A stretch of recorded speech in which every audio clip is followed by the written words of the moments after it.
ser xiquets i xiquets de 5 anys. Anem a preguntar el rol dels 3 caragols.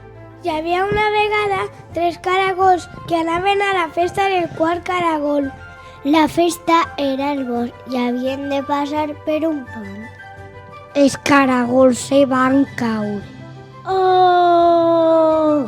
I van veure una porta amb molts llums i colors. I li van donar el regal al quart caragol. I era un tigre cicotet i de catró. A la festa hi havia un home sense moño, 2 germanes bessones i la germana major.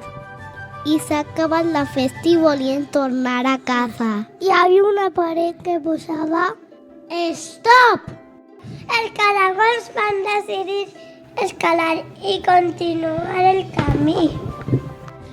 Es va fer de nit i van mirar les estrelles per anar a casa.